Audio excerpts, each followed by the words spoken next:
The acrid smell of gasoline, mixed with something else, something wrong, hit Maya Rodriguez's nostrils at 11:47 p.m. on a Tuesday night that would change everything. She stood behind the bulletproof glass of the QuikStop gas station, her fluorescent-lit sanctuary in the industrial district of Millbrook, watching a man in a navy windbreaker fumble with what looked like a toolbox near Pump 7. The metallic tang in the air made her stomach clench with a recognition she couldn't quite place, like a half-remembered nightmare clawing its way to the surface. Maya's fingers instinctively moved to the small scar on her left wrist, a nervous habit she'd developed after leaving the Army 3 years ago. The raised line of tissue, pale against her brown skin, was all that remained visible of her former life as an explosive ordnance disposal specialist. That and the hypervigilance that made her catalog every customer's movements, every unusual sound, every scent that didn't belong in her carefully ordered world of energy drinks and lottery tickets. The man at Pump 7 moved with deliberate precision, but his hands trembled slightly as he opened the toolbox. Maya leaned forward, her breath fogging the glass partition that separated her from the convenience store floor. She'd seen that particular kind of nervous energy before, in soldiers handling devices they barely understood, in recruits during their first live demolition training, in herself the night she'd made the mistake that ended her military career. "Everything okay out there?" called Derek Hoffman from aisle 3, where he was restocking the energy drinks for the 3rd time that week. Derek was her night shift partner, a community college student with permanently purple-stained fingers from energy drink consumption and an inexplicable knowledge of every customer's usual order. He had the kind of earnest, open face that made people confess their problems while buying cigarettes and scratch-offs.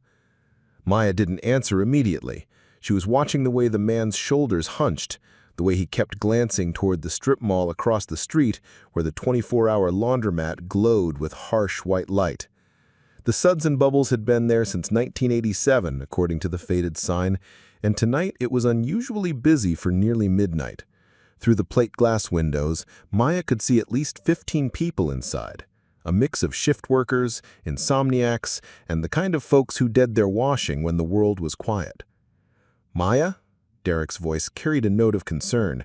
He'd learned to read her silences over the past 8 months they'd worked together. Maya had a way of going very still when something wasn't right, like a hunting dog catching a scent. The chemical smell grew stronger, cutting through the usual cocktail of gasoline fumes, industrial cleaner, and the perpetual coffee that had been brewing since 1999. Maya's training kicked in. The same systematic analysis she'd used in Kandahar when clearing roadside bombs, in Kosovo when disabling unexploded ordnance, and the dozen other places where her steady hands and encyclopedic knowledge of explosive compounds had meant the difference between soldiers coming home and flag-draped coffins. She recognized the smell now. Ammonium nitrate, mixed with something petroleum-based, diesel fuel maybe, or kerosene. The combination that had taken down the Alfred P. Murrah Federal Building in Oklahoma City, that had torn through checkpoints in Iraq, that had featured in every textbook and training manual she'd memorized during her 8 years in the Army. The man at Pump 7 wasn't filling his tank. His car, a dented Honda Civic with Illinois plates, sat with its gas cap still closed while he worked with something inside the toolbox. Maya could see wires now, thin red and black lines that caught the fluorescent light as he manipulated them with latex-gloved hands. Her heart began to pound with the specific rhythm she remembered from mission briefings, from the moment when the radio crackled with coordinates and casualty reports. But this wasn't Afghanistan or Iraq. This was Millbrook, Ohio, population 47,000, where the most dangerous thing that usually happened was teenagers stealing energy drinks or the occasional drunk driver clipping a pump. Maya's eyes swept the area with professional efficiency. The strip mall across the street housed not just the laundromat, but also Chen's 24-hour diner, where the graveyard shift nurses from the hospital grabbed coffee between rounds.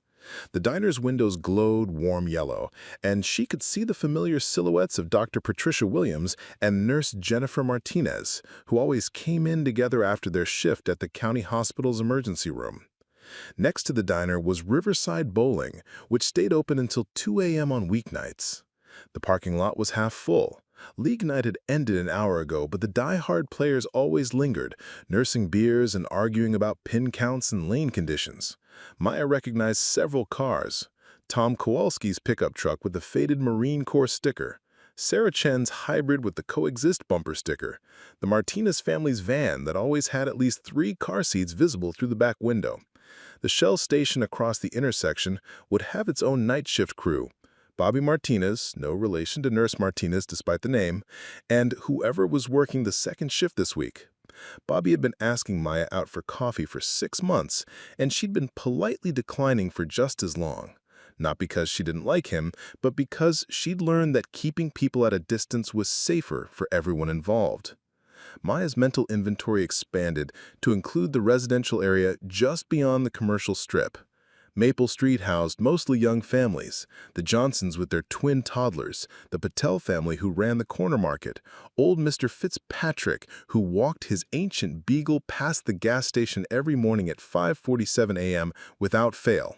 If her suspicions were correct, if the man at Pump 7 was building what she thought he was building, the blast radius would encompass not just the commercial district, but 3 full blocks of the residential area.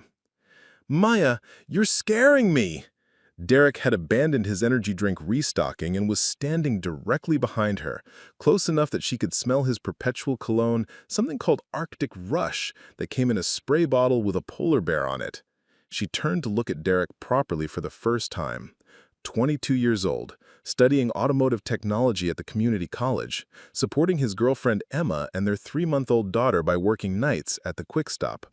He had dreams of opening his own garage someday, plans that involved a small business loan and a lease on the abandoned auto shop on 5th Street.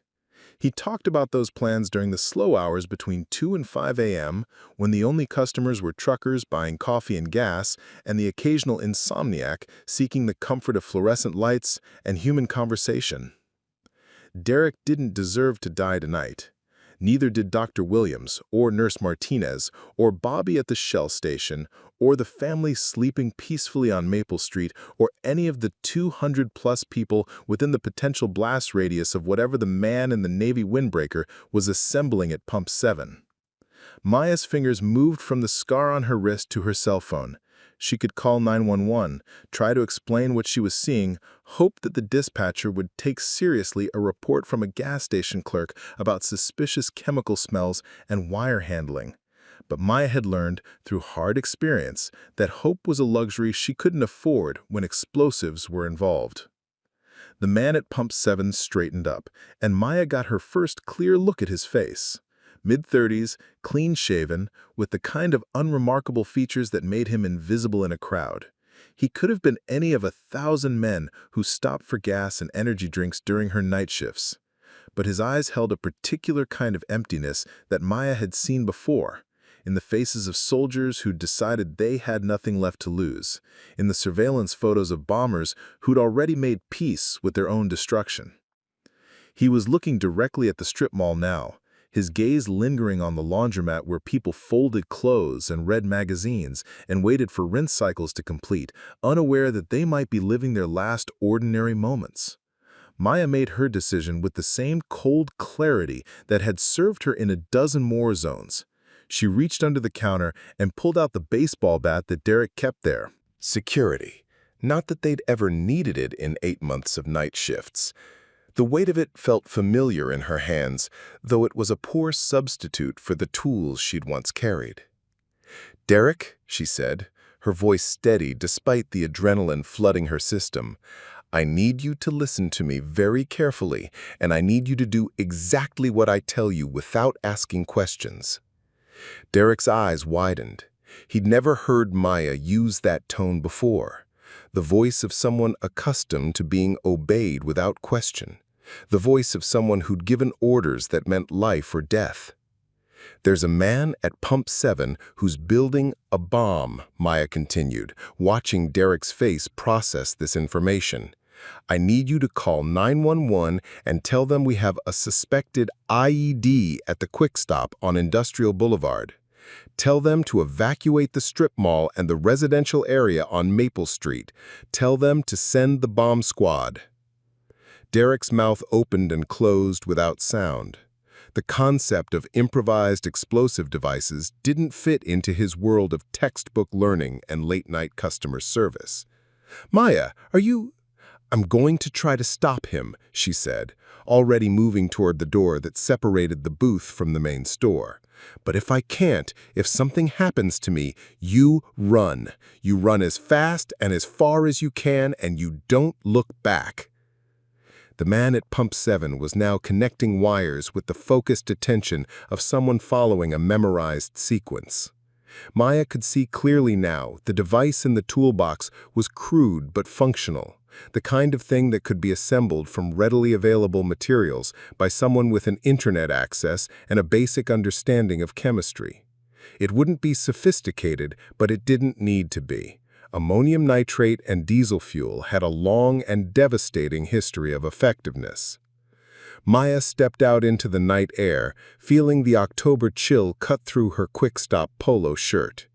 The stars were unusually clear above the industrial district, where light pollution was minimal and the sky opened up like a vast, dark canvas. She'd always found comfort in clear skies.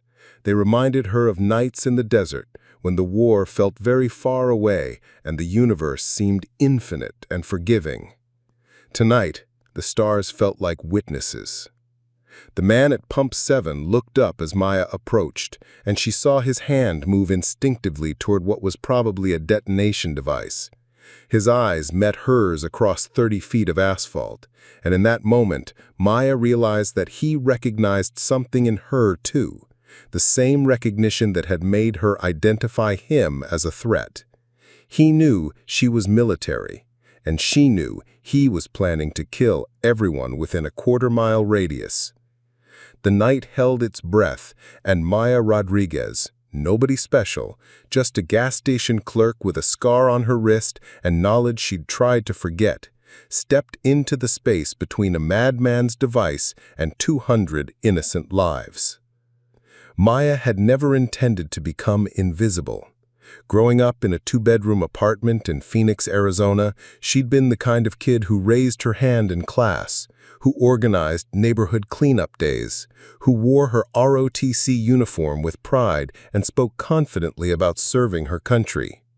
But 3 years of working the night shift at the QuikStop had taught her the peculiar comfort of being overlooked, of existing in the spaces between other people's real lives. Her daily routine had become a carefully constructed fortress of predictability. She woke at 9 p.m. in her studio apartment above Chen's 24-hour diner, where the smell of perpetual coffee and bacon grease had become as familiar as her own breathing. The apartment was sparse. A bed, a desk, a small table with 2 chairs that never had visitors. The walls were bare except for a single photograph. Her army unit in Afghanistan. 8 soldiers squinting against the desert sun, their faces young and confident and unaware of what was coming. Maya had stopped looking at that photograph months ago, but she couldn't bring herself to take it down. Her pre-work ritual never varied. Shower with water hot enough to fog the mirror, 2 pieces of toast with peanut butter, protein for the long night ahead, coffee, black, in a travel mug that had "World's Okayest Soldier" printed on the side, a gag gift from her former squad leader that had somehow survived the journey from military life to civilian obscurity. She'd replaced the original phrase with black electrical tape after the 3rd or 4th customer asked about her service. Conversations about the Army led to questions about why she'd left, and those questions led to places Maya couldn't afford to go. The walk to the QuikStop took exactly 7 minutes and covered 4 blocks of Millbrook's industrial district. She knew every crack in the sidewalk, every broken streetlight, every stray cat that hunted in the shadows between buildings. The route took her past the old Riverside Textiles factory, abandoned since the early 2000s, its broken windows like missing teeth in the night. Sometimes she imagined what the building had been like when it was alive, workers streaming in and out, the steady rhythm of machinery, the sense of purpose that came from making something useful. Maya understood the appeal of purposeful work. For 8 years, her purpose had been clear and absolute. Find the bombs, disarm the bombs, keep people safe. Every morning in Afghanistan or Iraq or Kosovo, she'd known exactly why she was necessary, exactly how her specific skills served a larger mission. The weight of that responsibility had been heavy, but it had also been clarifying. Now, her purpose was to make sure the coffee stayed fresh, to check IDs for alcohol and cigarettes, to process credit card transactions and count down the register at the end of each shift. It was honest work, necessary work, but it felt like being a ghost of herself, going through the motions of living while the person she'd been slowly faded away. The QuikStop itself had become a kind of sanctuary. The fluorescent lights never dimmed, the temperature was always maintained at exactly 72 degrees, and the job required just enough attention to keep her mind from wandering into dangerous territory. Maya had memorized the price of every item in the store, could identify regular customers by their footsteps on the linoleum, and had developed an almost supernatural ability to predict which teenagers were planning to shoplift energy drinks based on the way they loitered near the refrigerated section. Derek had been the first person in 3 years to penetrate her carefully constructed invisibility. He'd started working at the QuikStop 2 months after Maya, initially on day shifts, but had requested nights when Emma got pregnant, and they needed the shift differential to make ends meet. Derek approached the world with an optimism that Maya found both irritating and oddly comforting. He believed in the possibility of better things, that his automotive degree would lead to steady work, that Emma would finish nursing school, and that their daughter Sophia would grow up in a house with a yard and a swing set. "You know what I like about working nights?" Derek had said during his second week while they restocked the candy aisle. "It's like being the guardians of the city while everyone else sleeps. We're the ones keeping the lights on, making sure people can get what they need even at 3 a.m. Maya had looked at him like he'd suggested they were superheroes, but something about his earnestness had chipped away at her defenses. Derek saw heroism in mundane work, adventure in routine, community in a job that mostly involved interacting with people at their most vulnerable, drunk, exhausted, lost, or desperate for the simple comfort of human contact. Gradually, Maya had found herself looking forward to Derek's presence during the long hours between midnight and dawn. He had a gift for finding the human story in every transaction. The trucker who always bought exactly 3 energy drinks was supporting his wife through cancer treatment and needed to stay awake for double shifts. The college student who came in for coffee and aspirin at 2 a.m. was working his way through medical school while caring for a diabetic mother. The woman who bought lottery tickets every Tuesday was saving for her daughter's wedding and refused to give up on the possibility of a miracle. Derek made Maya remember that the people who wandered into the QuikStop at odd hours weren't just customers, they were neighbors, community members, human beings with complex lives and simple needs. He'd taught her the names of the regulars, their preferences, their stories. Under his influence, Maya had begun to see patterns of care and connection that she'd been too guarded to notice before. But with connection came vulnerability, and Maya had learned to fear vulnerability above almost everything else. The night she'd left the Army, she'd made a promise to herself. Never again would her mistakes put other people at risk. Never again would she be responsible for anyone else's safety, anyone else's life, anyone else's future. The promise had been easier to keep when she was truly invisible. As long as she remained nobody special, just another night shift worker in America's vast service economy, she couldn't hurt anyone. She couldn't make decisions that mattered. She couldn't fail in ways that counted. Maya's internal contradictions were most apparent during the quiet hours when Derek dozed behind the counter and she was alone with her thoughts. She'd find herself cataloging potential security vulnerabilities in the store: the blind spot created by the potato chip display, the way the back door could be forced with minimal effort, the fact that their security camera system hadn't been updated since 2015. Her military training made her hyper-aware of weaknesses and threats, but her determination to remain uninvolved kept her from acting on that awareness. She'd noticed that Mr. Patel from the corner market always counted his register deposit in full view of the windows, making him a target for robbery. She'd observed that the teenagers who gathered in the parking lot after midnight were dealing drugs, putting themselves and the community at risk. She'd realized that Mrs. Chen from the diner was showing signs of developing dementia and shouldn't be driving home alone after her shifts. Maya saw all of these things, understood the implications, felt the familiar urge to intervene and protect.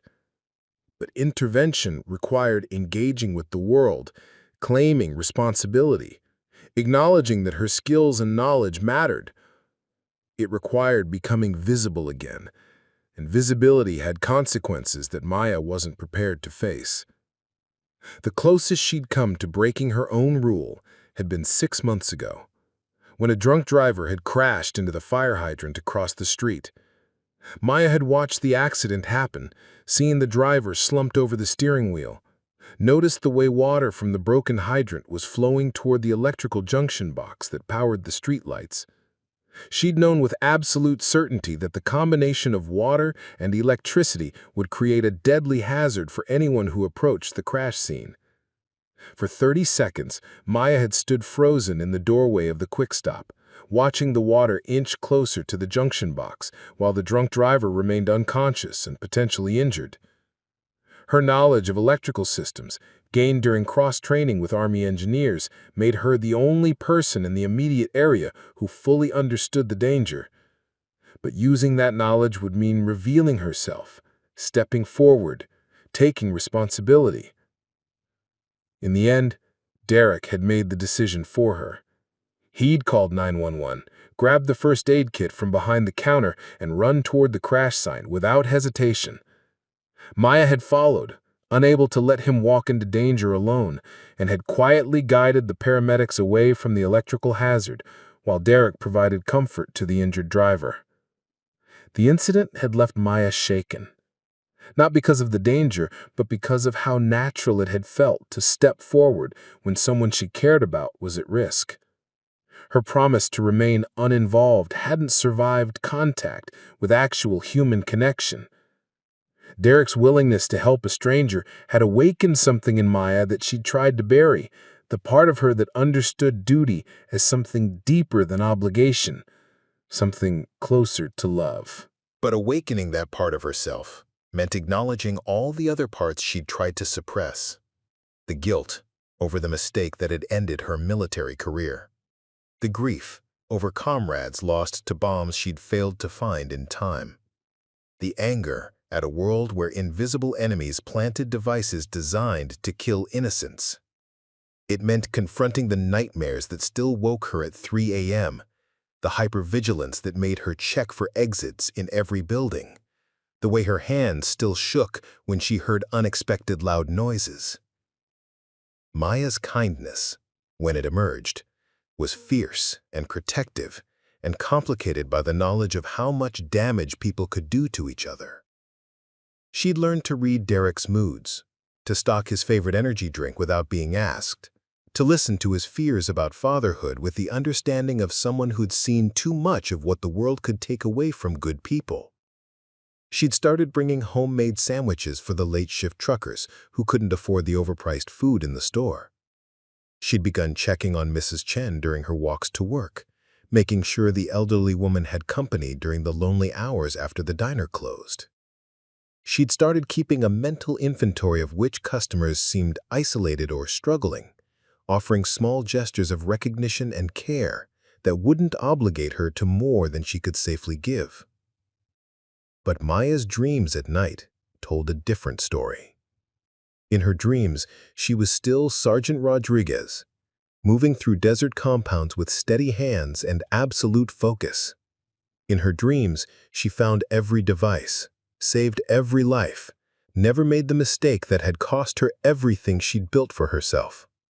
In her dreams, she was still the person she'd trained to be, competent, reliable, necessary. Maya woke from those dreams with a sense of loss so profound it felt like drowning. The woman in her dreams had purpose, connection, the satisfaction of skills perfectly matched to mission. The woman in her dreams mattered in ways that went beyond processing credit card transactions and restocking energy drinks. Standing at Pump 7, watching a man with dead eyes assemble a device designed to kill innocents, Maya felt the distance between her dream self and her waking self collapse. The skills she'd tried to forget rushed back with crystalline clarity, the way to recognize improvised explosives by smell and construction, the protocols for approach and containment, the split-second calculations that determined who lived and who died. For 3 years, Maya had been nobody special. Tonight, nobody special was the only thing standing between a madman and 200 innocent lives. Maya moved toward Pump 7 with the calculated precision of someone who'd spent years approaching devices designed to kill her. Every step was deliberate, her weight distributed to minimize sound, her breathing controlled to keep her heart rate steady. The man in the Navy windbreaker, she'd started thinking of him as Subject Alpha in the detached military terminology that helped her maintain focus, had resumed working with the device, but his posture indicated awareness of her approach. "Evening," Maya called out, her voice carrying the casual friendliness of a gas station employee checking on a customer. "Everything working okay out here?" Subject Alpha's hands stilled over the toolbox. When he looked up, Maya saw intelligence in his eyes. This wasn't a mentally ill person acting on delusion or a desperate individual making impulsive choices. This was someone who'd planned carefully, who understood exactly what he was doing and why. "Just fine," he replied, his voice carrying a slight Midwestern accent. "Just working on a project." Maya closed the distance to 20 feet, close enough to see more details of the device. Her stomach clenched as her assessment proved accurate. The setup was crude but functional, with enough ammonium nitrate to level half a city block. The wiring was textbook simple, kind of configuration that could be assembled by anyone with basic electronics knowledge and access to online tutorials. "Looks like interesting work," Maya said, maintaining her conversational tone while her mind raced through tactical assessments. Subject Alpha was positioned between her and the device. He had at least one hand on what appeared to be a dead man switch. Any sudden movement or perceived threat could trigger detonation. Behind her, she could hear Derek on the phone with 911, his young voice tight with stress as he tried to explain the situation. Maya hoped the dispatcher was taking him seriously, hoped the bomb squad was already en route, hoped the evacuation of the surrounding area was beginning. But hope, as she'd learned, was not a strategy. "My name's Maya," she continued, settling into the rhythm of conversation that might buy precious minutes. "I work nights here. Don't think I've seen you before." "I'm not from around here," Subject Alpha replied. His hands had resumed working with the device, but Maya could see tension in his shoulders. He was aware that the situation had shifted, that his timeline was now constrained by her presence. "Where are you from, originally?" Maya asked, taking another careful step closer. 15 feet now. Close enough to see the sweat on his forehead despite the cool October air, close enough to note that his hands were steady despite the stress. Steady hands suggested experience, training, or pharmaceutical assistance. "Does it matter?" he asked, looking up from the device again. This time, Maya saw something that made her blood run cold, resignation mixed with anticipation. Subject Alpha wasn't just planning to kill other people. He was planning to die tonight, and he was looking forward to it. Maya had encountered suicide bombers before, in Kandahar and Mosul, and a dozen other places where religious extremism or political desperation had convinced people that death was preferable to life. But those encounters had always been in military contexts, with backup and protective equipment and clear rules of engagement.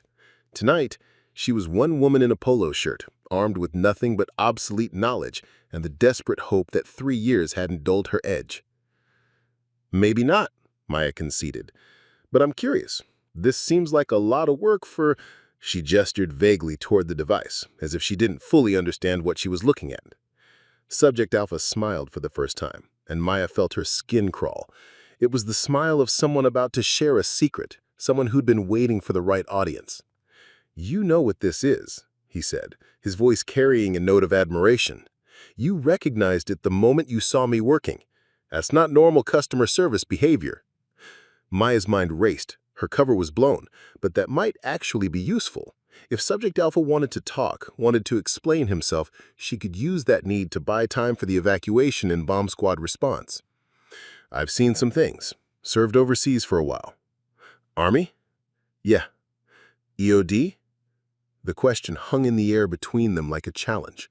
Subject Alpha had done his homework. He knew enough to recognize Maya's specific training, which meant he'd probably researched how explosive ordnance disposal specialists approached situations exactly like this one.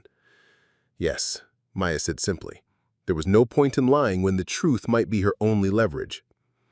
"Then you know I can detonate this device anytime I choose." He held up a small electronic device that confirmed Maya's worst fears. Remote detonation capability meant she couldn't simply tackle him and hope for the best.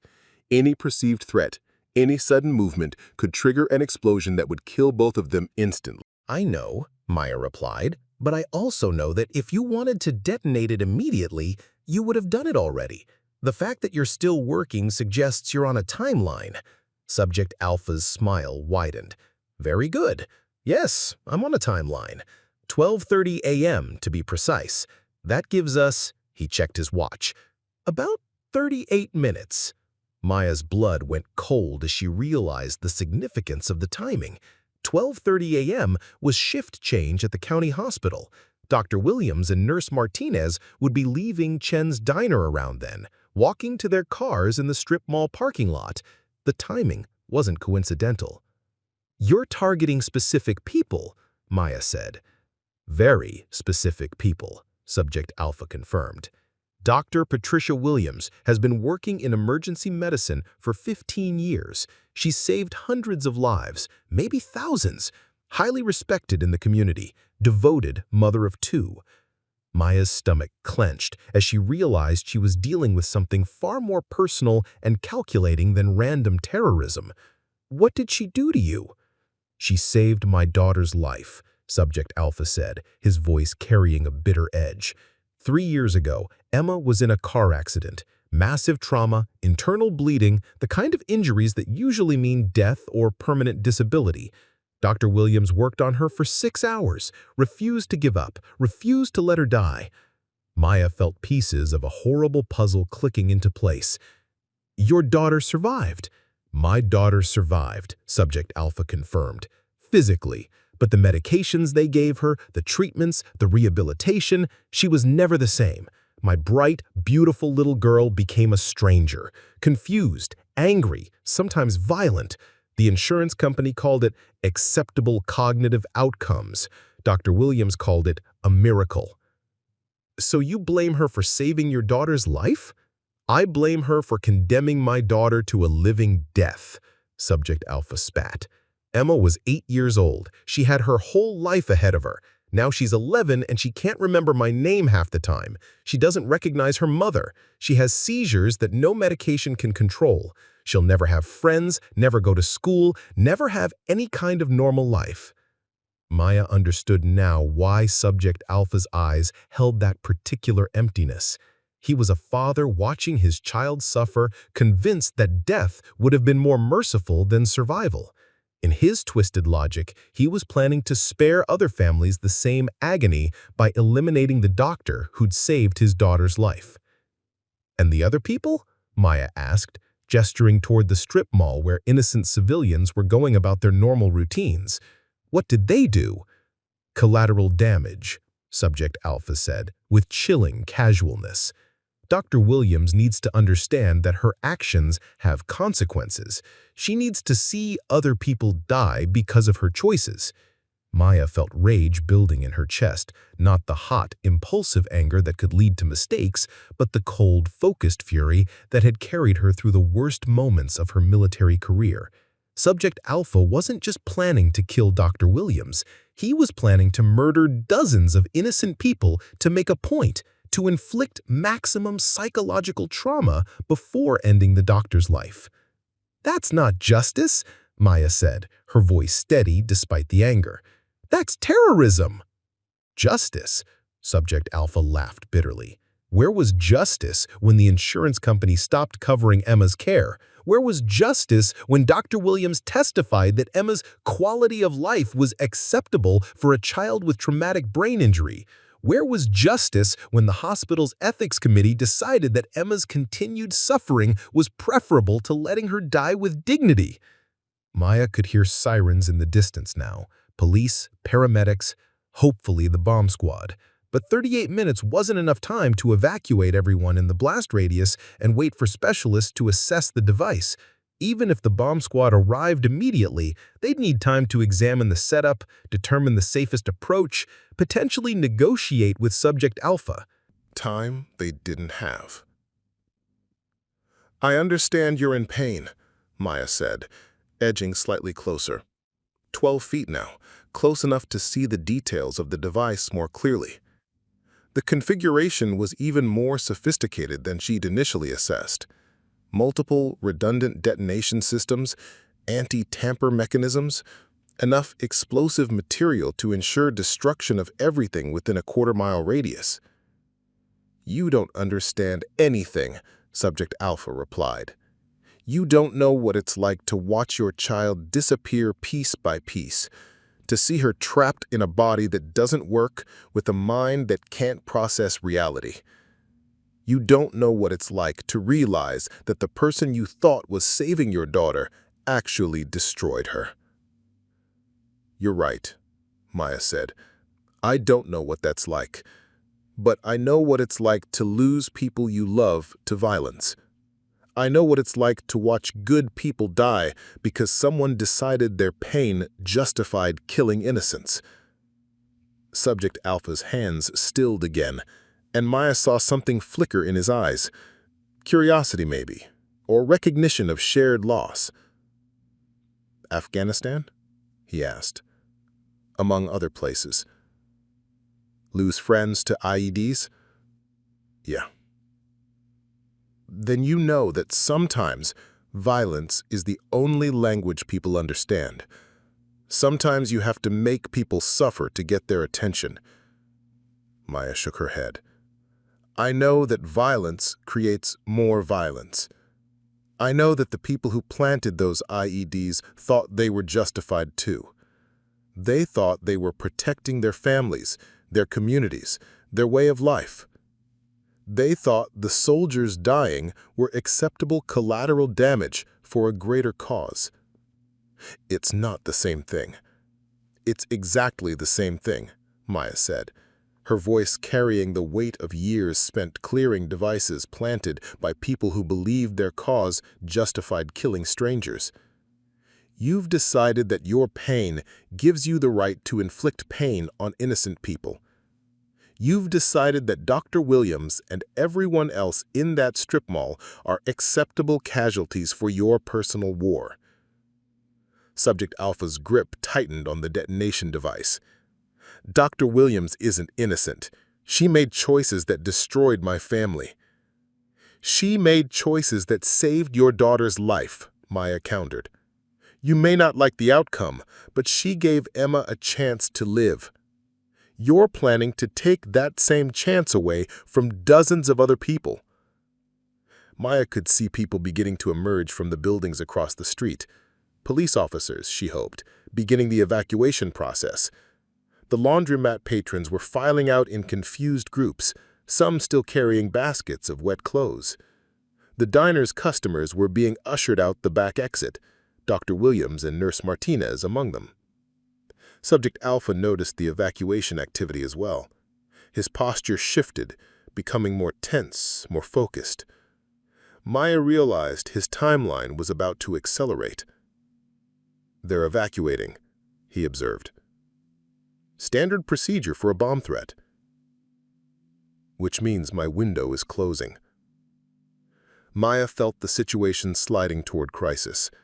Once Subject Alpha realized his specific targets were being moved to safety, he might decide to detonate immediately rather than lose the opportunity entirely. "Wait," Maya said, stepping closer despite every instinct screaming at her to retreat. 10 feet now, close enough to see the details of the device more clearly.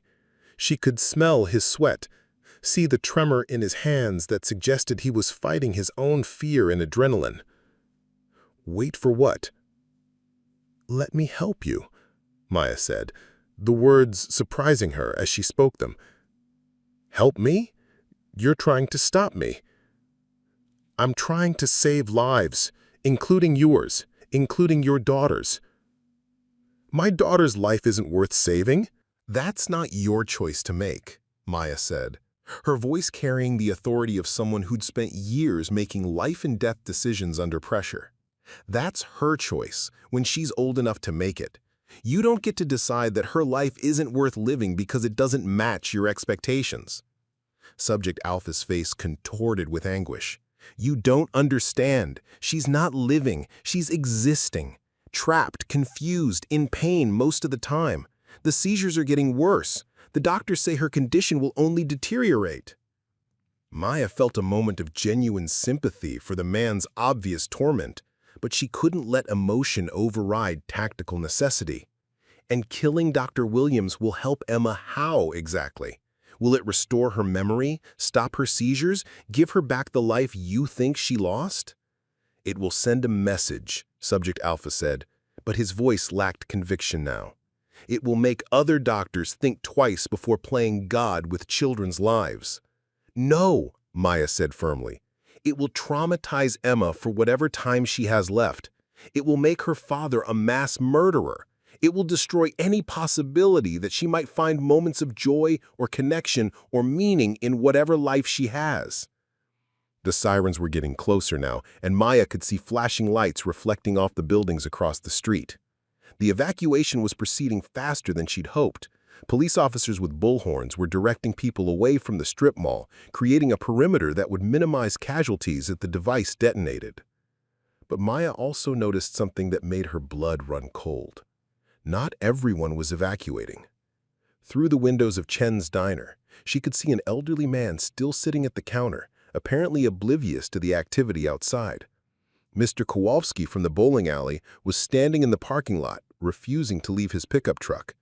Several teenagers who'd been loitering behind the laundromat were now gathered at the edge of the commercial district, treating the emergency response like entertainment. "You see them?" Maya asked, nodding toward the people who were still within the blast radius. "That old man in the diner? His name is Frank Mendoza. He's 91 years old, and he comes to Chen's every night because his wife died 6 months ago, and he can't sleep in their empty house. That man by the pickup truck? Tom Kowalski, Marine veteran, Purple Heart recipient. He lost his leg in Vietnam and his son in Iraq, but he still volunteers at the VA hospital every weekend." Subject Alpha followed her gaze, and Maya saw him register the human faces that would be obliterated by his device. "Those kids who think this is a show? The blonde girl is Sarah Chen. She's the owner's granddaughter, 16 years old, wants to be a veterinarian. The boy with the red jacket is Marcus Johnson. His parents work double shifts to afford his diabetes medication." "Stop," Subject Alpha said, but his voice was weaker now. "You want Dr. Williams to understand that actions have consequences? Look at the consequences of your actions. Look at the real people who will die because you decided your pain matters more than their lives." Maya could see the bomb squad vehicle turning onto Industrial Boulevard, its distinctive profile unmistakable even at a distance. Professional help was minutes away, but minutes might as well be hours when dealing with an unstable individual holding a dead man's switch. Subject Alpha noticed the bomb squad's arrival as well. His grip on the detonation device tightened, and Maya saw his body language shift toward immediate action. "Last chance," he said, his voice carrying new urgency. "Walk away. Go back to your gas station. Pretend you never saw me." Maya didn't move. I can't do that. Why not? You don't know these people. They're not your responsibility. Yes, they are, Maya said, the words coming from a place deeper than conscious thought. They became my responsibility the moment I saw what you were planning. You're going to die with them, Subject Alpha warned. Maybe, Maya acknowledged, but I'm not going to let you murder innocent people without a fight. Something shifted in Subject Alpha's expression, surprise, perhaps, or recognition. You really mean that? I spent 8 years of my life learning how to stop people like you, Maya said. I'm not going to waste that training now. Subject Alpha was quiet for a long moment, studying Maya's face. When he spoke again, his voice carried a note of genuine curiosity. What happened? Why aren't you still in the Army? Maya felt the familiar weight of guilt and regret settling on her shoulders. I made a mistake. People died because of my mistake. How many? 3 soldiers, good people, with families, with futures. They died because I missed a secondary device. Subject Alpha nodded slowly, as if this explains something important. And now you work at a gas station. Now I work at a gas station. Penance? Something like that. But you're willing to risk your life for strangers? That's what I was trained to do. That's who I am, regardless of what job I'm working. The bomb squad vehicle had stopped about 2 blocks away, close enough to respond quickly if needed, far enough to avoid triggering Subject Alpha into premature detonation. I could see figures in protective gear disembarking, setting up equipment, preparing for what would undoubtedly be a delicate and dangerous operation. They're good, Subject Alpha observed, watching the bomb squad's methodical approach. Professional. They'll try to negotiate first, then attempt to control disarmament if I refuse to cooperate. Will you cooperate? Subject Alpha was quiet for a long moment, his eyes moving between the device and the toolbox and the people still visible in the distance. I could see him wrestling with something. Doubt, perhaps, or the recognition that his carefully planned revenge was becoming something messier and more complicated than he'd intended. My daughter loved animals, he said suddenly. Before the accident, she wanted to be a veterinarian, just like that girl you mentioned. She had names for every stray cat in the neighborhood, fed them scraps from her lunch, cried when one got hit by a car. Maya felt a flicker of hope. If Subject Alpha was talking about his daughter in positive terms, thinking about her more than just a victim of medical intervention, there might be a chance to reach whatever part of him still loved her more than he hated her circumstances. She sounds like a wonderful kid. She was. Funny, smart, brave. She broke her arm when she was 6 falling out of a tree she wasn't supposed to climb. Didn't cry once even though the bone was sticking through the skin. Just looked at me and said, "Daddy, I think I need to go to the hospital now." Maya saw tears on Subject Alpha's cheeks, the first sign of genuine emotion rather than cold rage. What would she think about this? Maya asked gently. About what you're planning to do. She wouldn't understand, Subject Alpha said. The Emma who exists now doesn't understand anything. But the Emma you remember, Maya pressed. The girl who loved animals and climbed trees and was brave enough to stay calm with a broken bone. What would that Emma think about you killing innocent people? Subject Alpha's hand trembled on the detonation device. She would hate me. She would hate what you've become, Maya agreed. But it's not too late to be the father she deserves. Maya could hear voices now. The bomb squad was close enough that their radio communications were audible. She caught fragments of tactical terminology, discussions of approach vectors and containment strategies. The professionals were taking over, which meant her window for personal intervention was closing. "They're gonna try to talk me down," Subject Alpha said, apparently reaching the same conclusion. "Will you let them?"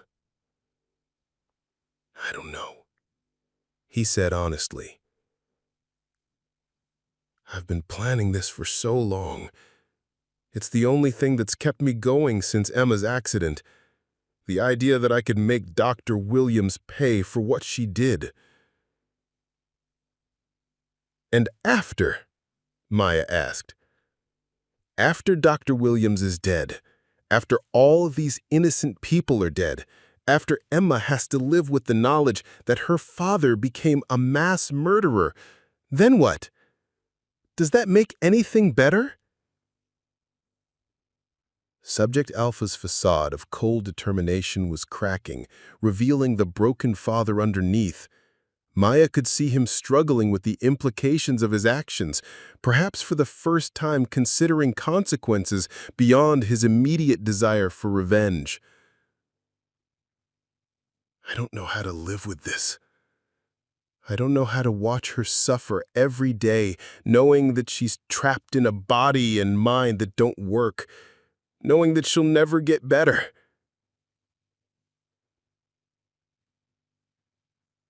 You learn to love what is instead of grieving for what was.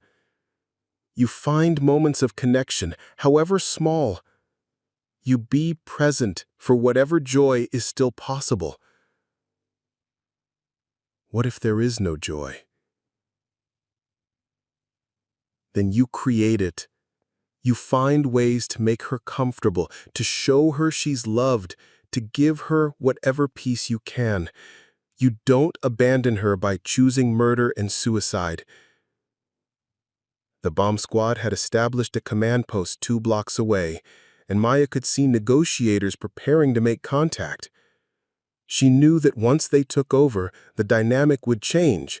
Subject Alpha would be dealing with trained professionals who would follow established protocols, but he would also be facing the full weight of law enforcement pressure.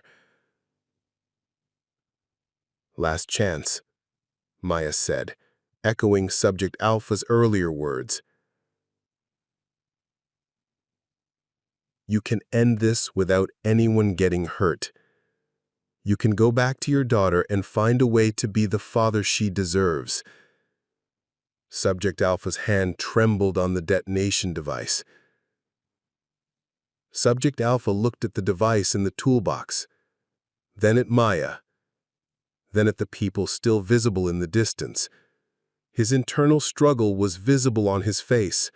Love for his daughter, warring against rage at her circumstances, despair over the present, fighting with hope for some kind of redemption. "If I surrender," he said slowly, "they'll arrest me. Emma will be alone." "If you detonate that device, Emma will be alone anyway," Maya pointed out. "But she'll also be the daughter of a terrorist. Which legacy do you want to leave her?" Maya could see the exact moment when Subject Alpha's resolve finally cracked. His shoulders sagged, and the hand holding the detonation device began to shake with more than just adrenaline.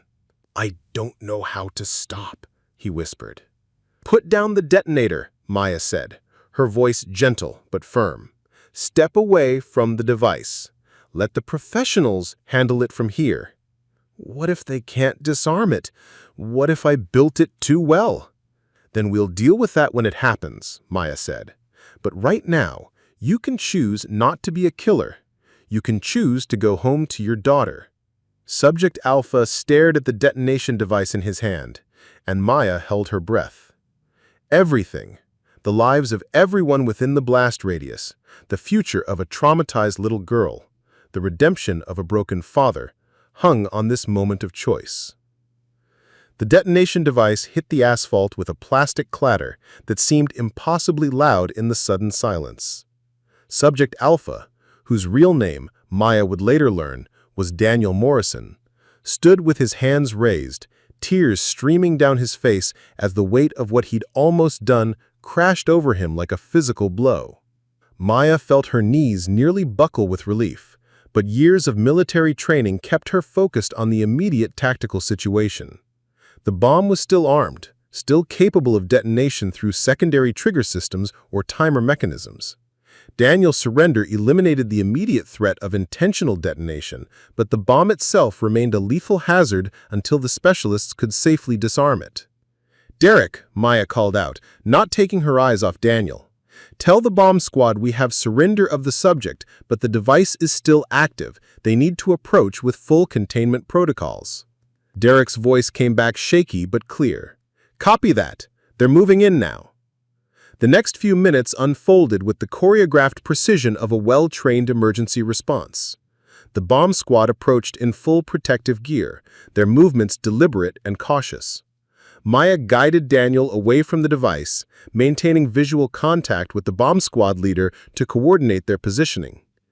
"Ma'am, I need you to move back to the safe perimeter," called out Sergeant Rodriguez of the county bomb squad, no relation to Maya, but she felt a moment of surreal connection to the shared name. "I'm EOD certified, 8 years Army, multiple deployments. I can assist with threat assessment." Sergeant Rodriguez paused, clearly weighing the value of Maya's expertise against protocol concerns. "Stay where you are. Talk me through what you observed during your interaction with the subject." Maya provided a concise technical briefing while Daniel sat on the curb behind them, his head in his hands, apparently in shock at his own actions.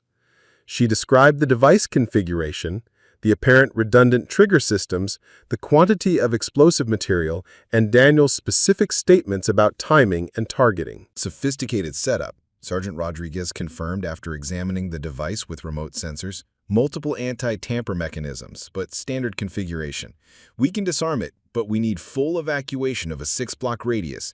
This thing goes off, it'll take out everything from here to the residential district. Maya's blood ran cold as she realized how close they'd come to catastrophic loss of life. Even with the partial evacuation that had already taken place, a 6-block blast radius would have killed dozens of people and injured hundreds more. "How long for disarmament?" Maya asked. "Minimum 2 hours, maybe 3. We need to trace every wire, identify every trigger mechanism, disable them in the correct sequence. One mistake and..." Sergeant Rodriguez didn't need to finish the sentence. Maya turned to look at Daniel, who was now being attended to by paramedics. The man who'd been prepared to commit mass murder just minutes ago looked broken, diminished, like someone waking up from a terrible dream to find it was real. "Daniel," Maya said, approaching him carefully. "They need to evacuate everyone within 6 blocks. That includes the residential area where families are sleeping. We need your help to make sure the disarmament goes smoothly." Daniel looked up at her with eyes full of anguish. "I almost killed all those people." "But you didn't," Maya said firmly. "You made the right choice. Now help us make sure everyone stays safe." Daniel nodded and began providing detailed information about the device construction to the bomb squad. His technical knowledge was extensive. He'd clearly researched bomb making with the same obsessive thoroughness that had driven his planning for revenge. But now that same knowledge became crucial for safe disarmament. While the bomb squad worked, Maya found herself at the center of a different kind of explosion. The revelation of her military background sent shockwaves through the community of people who thought they knew her as just another night shift worker. Derek was the first to confront her about the deception. 8 years Army EOD? Said Maya, his voice carrying hurt and confusion. "Maya, why didn't you tell me?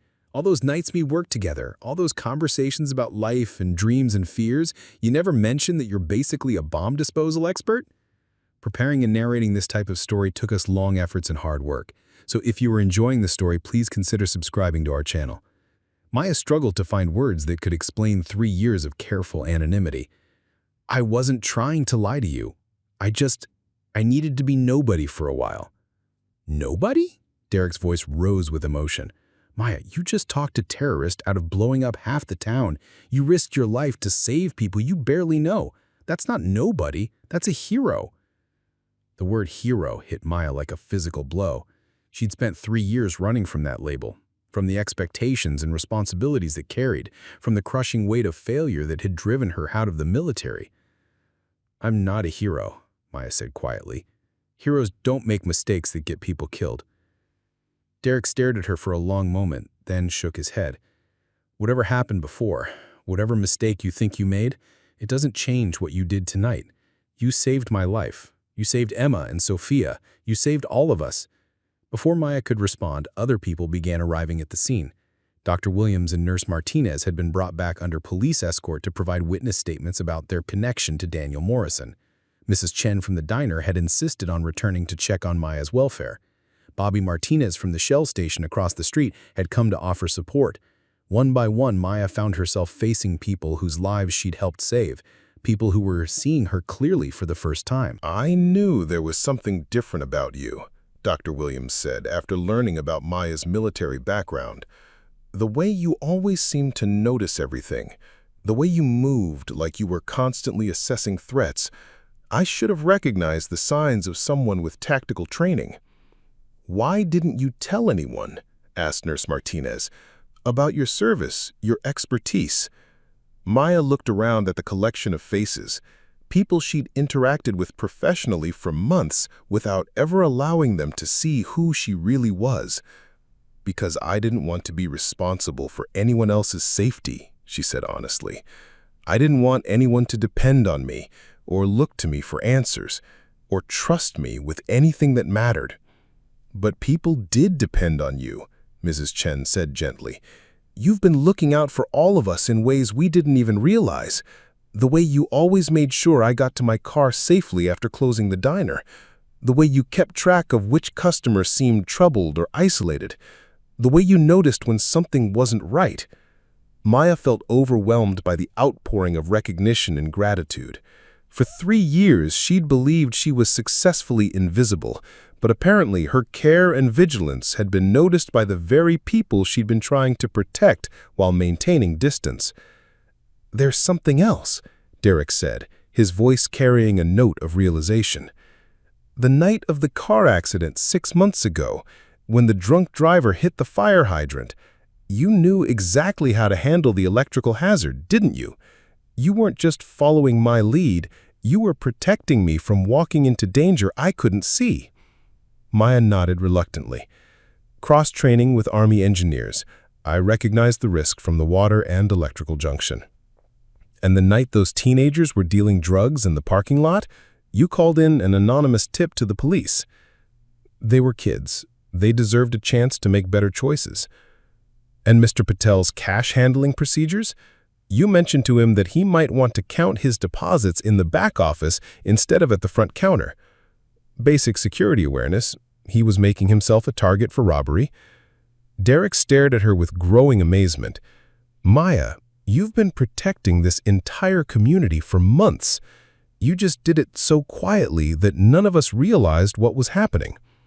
The conversation was interrupted by Sergeant Rodriguez, who approached with an update on the disarmament process. "We've identified all the trigger mechanisms. The device is more sophisticated than we initially assessed, but Mr. Morrison's cooperation has been invaluable. We should have it safely disarmed within the hour." "What happens to him?" Maya asked, nodding toward Daniel, who was now in police custody but still providing technical assistance. "That depends on a lot of factors: attempted terrorism, possession of explosive devices, conspiracy to commit murder. He's looking at serious federal charges. But his cooperation tonight and the fact that no one was actually harmed will probably work in his favor." Maya felt a complex mix of emotions about Daniel's fate. He'd been prepared to commit an unthinkable act of violence, but she'd also seen his genuine anguish over his daughter's condition, his love for the child she'd been, his complete breakdown when confronted with the human cost of his planned revenge. His daughter, Emma. What happens to her if he goes to prison? Social services will have to make that determination, probably foster care, unless there are family members who can take custody. Maya thought about an 11-year-old girl with traumatic brain injury, already struggling with confusion and seizures, about to lose her father to the consequences of his own Desperation. Emma Morrison would be another casualty of the night's events, even though the bomb had never detonated. "I want to help," Maya said, the words surprising her even as she spoke them. "Help how?" Dr. Williams asked. "I don't know yet," Maya admitted. But that little girl is going to need advocates, people who understand her situation, resources for her care. Her father's actions don't change the fact that she's an innocent child dealing with impossible circumstances. Dr. Williams looked at Maya with new respect. After everything her father put you through tonight, you're still thinking about helping his daughter? Especially after everything he put us through, Maya said. Daniel Morrison was right about one thing. Emma's life has been incredibly difficult since her accident, but his response to that difficulty was wrong. Maybe we can find better responses, better ways to support families dealing with traumatic brain injury. The conversation was interrupted by the arrival of federal agents, FBI and ATF personnel who would be taking over the investigation from local law enforcement. Maya found herself being interviewed extensively about her interaction with Daniel, her assessment of the device, her military background, and current civilian status. Special Agent Sarah Kim of the FBI was particularly interested in Maya's tactical decisions during the confrontation. You approached an armed individual with an active explosive device, Agent Kim noted. That's not standard civilian behavior even for someone with EOD training. I assessed the situation and determined that intervention was necessary to prevent mass casualties. Maya fell back on military terminology. But you could have been killed. The subject could have detonated the device at any time. Yes, Maya acknowledged, but doing nothing would have guaranteed that other people died. Agent Kim studied Maya's face for a long moment. Ms. Rodriguez, are you currently employed in any security or law enforcement capacity?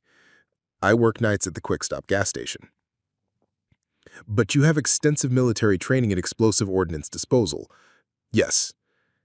Have you considered returning to federal service? The FBI has ongoing need for specialists with your background and demonstrated judgment under pressure. Maya felt a familiar flutter of possibility and fear. For 3 years, she'd avoided any work that would put her back in situations where her decisions could mean life or death for other people. But tonight had reminded her why she'd chosen EOD work in the first place. The satisfaction of using her skills to protect innocent people. The clarity that came from having purpose that mattered. I'd need to think about it. Of course, here's my card. When you're ready to talk, give me a call. As the federal agents concluded their interviews and the bomb squad completed their disarmament procedures, Maya found herself surrounded by community members who were seeing her with new eyes. The invisible gas station clerk had been revealed as someone with extraordinary skills and courage, someone who'd been quietly protecting them all while they went about their ordinary lives. There's going to be media attention, Derek warned. This kind of story, decorated veteran working gas station job, talks down terrorists, saves hundreds of lives, the news outlets are going to be all over it. Maya felt her stomach clench at the thought of publicity. She'd spent 3 years carefully constructing anonymity, and now that anonymity was about to be shattered by circumstances beyond her control. I don't want to be famous, she said. You might not have a choice, Dr. Williams said gently. What you did tonight was extraordinary. People are going to want to know your story. My story isn't heroic, Maya said. My story is about failure and guilt and trying to hide from responsibility. Your story, said Mrs. Chen, is about learning from mistakes, serving your community quietly and effectively, and stepping up when it mattered most. That sounds pretty heroic to me. Maya looked around at the faces of people she'd worked alongside for months without really knowing, people who'd been customers and neighbors without becoming friends, people whose lives she'd helped save by refusing to remain invisible when it counted. Maybe Mrs. Chen was right. Maybe heroism wasn't about never making mistakes. Maybe it was about how you responded when other people needed you, regardless of your own fears and failures. As dawn began to break over Millbrook's industrial district, Maya Rodriguez stood at the center of a transformed world. The bomb had been safely disarmed, Daniel Morrison was in federal custody, and the community was safe. But more than that, Maya herself had been disarmed of the carefully constructed barriers that had kept her isolated from meaningful connection. For the first time in 3 years, she was visible. And despite her fears, being visible felt like coming back to life. 3 months after the night at Pump 7, Maya stood in the conference room of the Millbrook Community Center, surrounded by social workers, medical professionals, and advocates for families dealing with traumatic brain injury. The Emma Morrison Support Fund had grown from Maya's initial impulse to help one child into a comprehensive program addressing the needs of families throughout the region. The federal grant application is moving forward, announced Jennifer Martinez, who had transitioned from emergency room nursing to coordinating the support fund. The Department of Health and Human Services is very interested in our integrated approach to pediatric TBI support. Maya looked around the table at faces that had become familiar over the past months. Dr. Williams had joined the fund's medical advisory board, bringing her expertise in emergency trauma care. Mrs. Chen had become the fund's volunteer coordinator, organizing meal delivery and respite care services. Derek had taken on social media outreach, using his natural enthusiasm to spread awareness about the fund's mission. Emma's progress has been remarkable, reported Dr. Sarah Kim, not the FBI agent, but a pediatric neurologist who joined Emma's care team. The new seizure management protocol is working well, and the adapted communication therapy is helping her express herself more effectively. Maya felt a complex mix of pride and sadness as she listened to the updates about Emma's condition. The little girl was still severely impacted by her traumatic brain injury, still faced a lifetime of challenges and limitations, but she was also surrounded by a network of care and support that her father had never imagined possible. Daniel Morrison remained in federal custody, awaiting sentencing on terrorism-related charges. Maya had visited him twice, conversations that were difficult but necessary for her own healing process.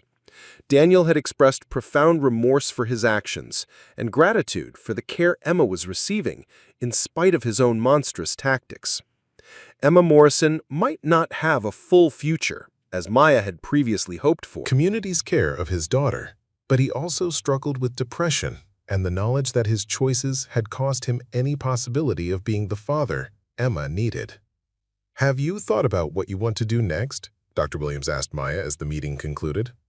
"The FBI offer is still open, and there are other opportunities developing." Maya had indeed been thinking about her future, more actively than she had in years. The events at Pump 7 had shattered her carefully constructed invisibility, but they'd also reminded her of who she was when she allowed herself to be fully present in the world. "I've decided to take the FBI position," Maya said. "Counter-terrorism specialist focusing on domestic threats. Agent Kim thinks my combination of technical expertise and community connection could be valuable." Derek grinned. "That's amazing! You'll be like a real-life superhero." "I'll be doing the work I was trained to do," Maya corrected, though she couldn't help smiling at Derek's enthusiasm. "The work I was meant to do." Maya's decision to return to federal service hadn't been easy. It meant accepting responsibility for other people's safety again, risking the kind of mistakes that had driven her out of the Army. But the night at Pump 7 had taught her that isolation wasn't protection, it was abdication. Her skills and knowledge were tools that could save lives, and hiding those tools out of fear was its own kind of failure. The transition back to federal service had been smoother than Maya had expected.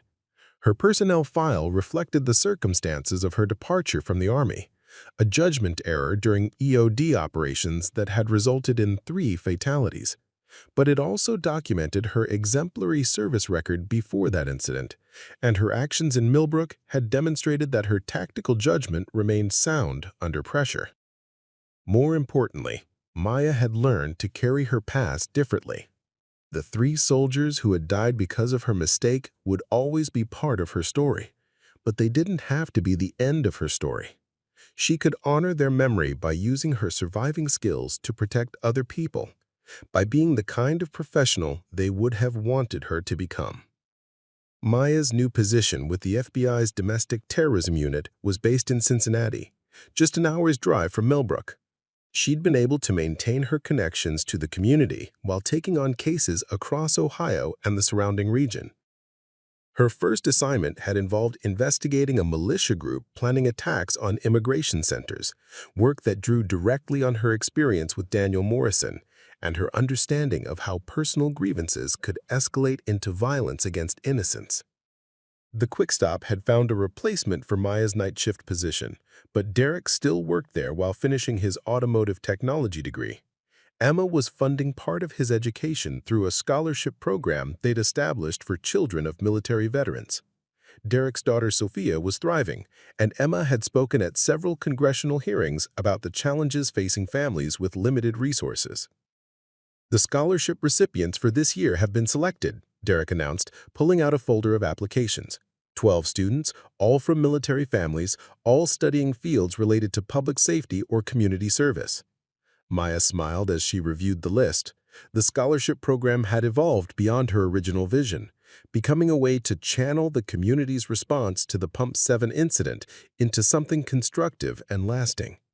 The recipients included future EMTs, social workers, teachers, and engineers, people who would spend their careers serving others. Mrs. Chen had become something of a local celebrity for her volunteer coordination efforts. The 80-year-old restaurant owner had discovered a talent for organizing community resources and had expanded her efforts beyond the Emma Morrison Support Fund to include programs for elderly care, youth mentorship, and small business development. "I always knew there was something special about you," Mrs. Chen told Maya as they walked through downtown Millbrook after the meeting. "The way you noticed everything, cared about everyone, even when you were trying to hide it." The downtown area had changed significantly since the night at Pump 7. The incident had brought media attention to Millbrook, but instead of the sensational coverage Maya had feared, most of the reporting had focused on the community's response, the way neighbors had supported each other, the rapid development of the support fund, the transformation of a potential tragedy into an opportunity for collective healing. The publicity had attracted new businesses to the area. A coffee shop had opened next to the community center, run by a retired Army medic who specialized in hiring veterans. A pediatric therapy center had opened across from the hospital, providing services for children with traumatic brain injuries and their families. The old Riverside textiles factory had been converted into affordable housing for working families. "It's like the whole town woke up," Derek observed, looking around at the bustling streets. "Like what happened that night reminded everyone that we're all connected, that we're all responsible for taking care of each other." Maya understood what Derek meant. The incident at Pump 7 had revealed networks of care and connection that had existed all along but had been largely invisible. People who had been strangers became neighbors, customers became community members, and individual struggles became shared responsibilities. The changes hadn't all been positive. Some longtime residents resented the attention and growth, preferring the quiet anonymity that Millbrook had enjoyed before. There had been conflicts over development decisions, disagreements about resource allocation, and the inevitable tensions that came with rapid community change. But overall, Maya felt that Millbrook had become more like what it had always had the potential to be, a place where people looked out for each other, where individual talents and resources were directed toward collective well-being, where the kind of isolation and desperation that had driven Daniel Morrison toward violence would be less likely to take root unnoticed. Maya's own transformation had been equally profound. After 3 years of carefully managed invisibility, she was learning to live fully in the world again. She had started therapy to address the PTSD that had gone untreated since her departure from the Army. She'd begun developing friendships that went beyond professional relationships. She'd even started dating, tentatively and cautiously, but with genuine openness to the possibility of intimate connection. Her relationship with Bobby Martinez from the Shell station had evolved slowly from their shared experience of the Pump 7 incident. Bobby had been part of the emergency response that night, helping to coordinate the evacuation of his station's customers. Their first coffee date had been more like a debriefing session, but it had led to deeper conversations about service, community, and the challenge of building a meaningful life after military experience. "How's Emma doing this week?" Bobby asked as they met for dinner at Chen's Diner, which had become a regular gathering place for the core group of people involved in the support fund. "Better," Maya said. The new communication device is helping her express herself more clearly. She's been asking about her father. Emma's relationship with Daniel was one of the most complex aspects of the ongoing situation. The little girl's cognitive limitations made it difficult for her to understand why her father was gone, but she clearly missed him and asked about him regularly. The support fund's social workers were working to arrange supervised visits contingent on Daniel's cooperation with his legal proceedings and mental health treatment. "It's hard to know what the right thing is," Maya said. "She loves him and he loves her, but his actions put her in an impossible situation." Maybe the right thing is just making sure she has people who care about her, regardless of what happens with Daniel, Bobby suggested. Maybe the right thing is giving her as much stability and support as possible while she grows up. Maya nodded, recognizing the wisdom in Bobby's perspective. She'd learned over the past months that complex problems rarely had perfect solutions, but they could have better solutions when people work together with good intentions and adequate resources. The Emma Morrison Support Fund had evolved into something larger than any of them had initially envisioned. The organization now served more than 40 families dealing with pediatric traumatic brain injury, provided respite care for overwhelmed parents, funded adaptive equipment and therapies, and advocated for policy changes at the state and federal level. "We've been invited to present at the National Conference on Pediatric Trauma," Dr. Williams announced as she joined Maya and Bobby at their table.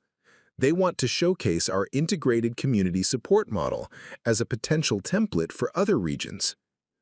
Maya felt a surge of pride at how far they'd come in such a short time. What had started as her impulsive desire to help one child had become a recognized model for community-based care that was being studied and replicated across the country. "Any word on the federal legislation?" Maya asked. "Senator Morrison, no relation to Daniel, is introducing the Pediatric Trauma Family Support Act next month. It would provide federal funding for community-based programs like ours. The preliminary support looks good." Maya marveled at the chain of consequences that had flowed from that night at Pump 7. A moment of choosing visibility over safety, engagement over isolation, had rippled outward in ways she never could have predicted. Daniel Morrison's attempt to inflict maximum damage had instead catalyzed maximum healing, transforming not just individual lives, but systemic approaches to community care. 6 months later, Maya stood in the visiting room at the Federal Correctional Facility where Daniel Morrison was serving his sentence. The man across from her bore little resemblance to the desperate figure she'd confronted that night. Prison had aged him, but also given him structure and purpose. He'd been working with federal investigators to identify other potential domestic terrorism threats and had become an advocate for mental health support for parents of children with disabilities. "Emma's doing well," Maya reported, showing Daniel recent photos on her tablet. "She's learned to use the communication device consistently, and she started participating in art therapy. Her seizures are much better controlled." Daniel studied the images of his daughter with a mixture of love and anguish. "She looks happy," he said quietly. "She has good days and difficult days," Maya said honestly.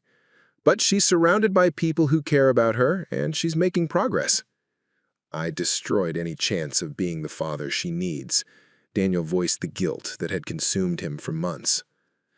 "You made terrible choices based on terrible pain," Maya agreed.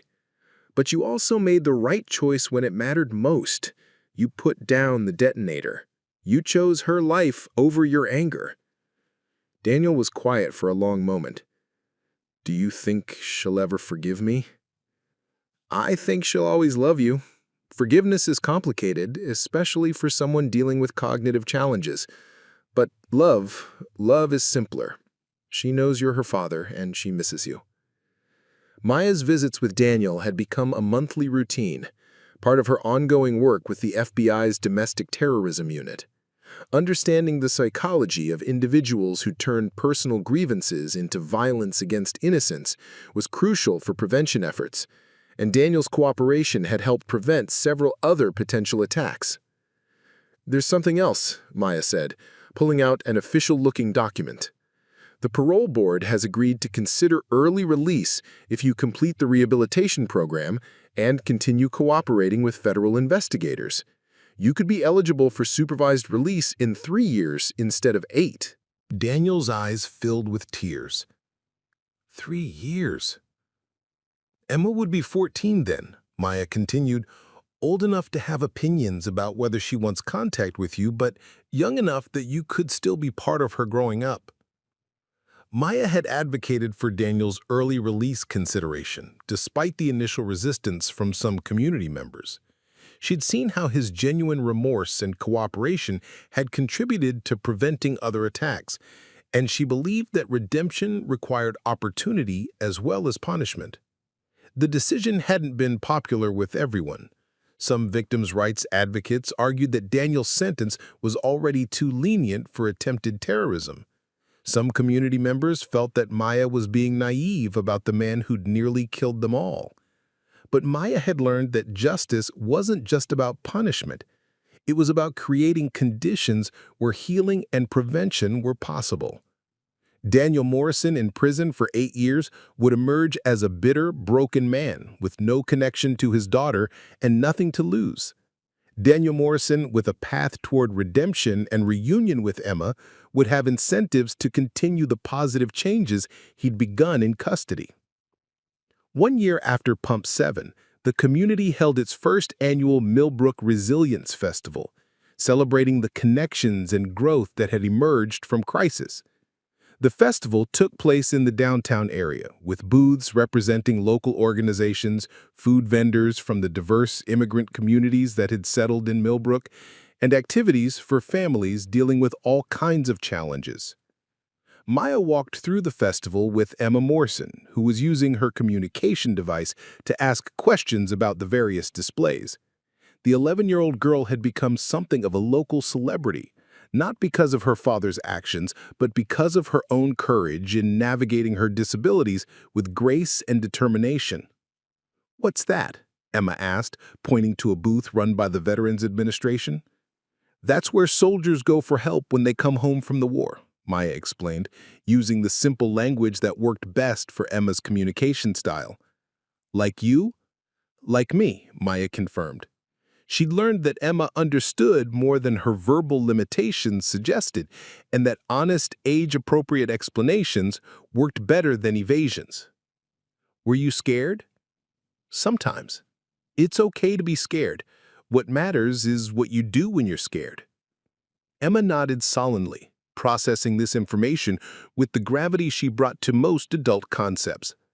Despite her cognitive limitations, or perhaps because of them, Emma often seemed to understand emotional truths that healthy adults struggled to accept. They stopped at the booth run by the Emma Morrison Support Fund, where Derek was demonstrating adaptive communication devices for other families. Derek had completed his automotive technology degree and had opened his own garage, but he continued volunteering with the support fund and had become a passionate advocate for disability rights. "Hey, Emma," Derek called out, switching to the sign language he'd been learning to communicate with children who had various communication challenges. "Want to help me show people how your device works?"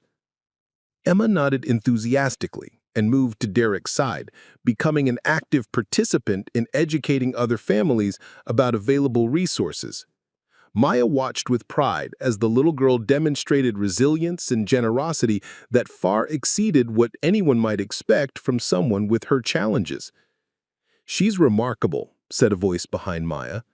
She turned to see Dr. Williams, who had become not just a colleague in the support fund work, but a genuine friend. "She is," Maya agreed. "I think she's teaching all of us about what strength really looks like." Dr. Williams nodded toward a group of teenagers who were working as festival volunteers. "Those are some of the scholarship recipients," she said. "Kids who were inspired by the community response to choose careers in public service." Maya recognized several of the young people, children of veterans, immigrants, and working-class families who were now pursuing education in fields that would bring them back to serve their communities. The scholarship program had expanded beyond its original scope, providing not just financial support, but mentorship and career guidance for young people who wanted to make a difference. The ripple effects keep spreading, Dr. Williams observed. Sometimes I wonder how far they'll go. Maya had been wondering the same thing. Her work with the FBI had taken her to communities across the Midwest, places where local grievances and isolation had created conditions similar to what had driven Daniel Morrison toward violence. In each case, she'd drawn on lessons learned in Millbrook about the importance of community connection, early intervention, and comprehensive support for families in crisis. The Millbrook model, as it had become known in academic and policy circles, was being adapted by communities in 12 states.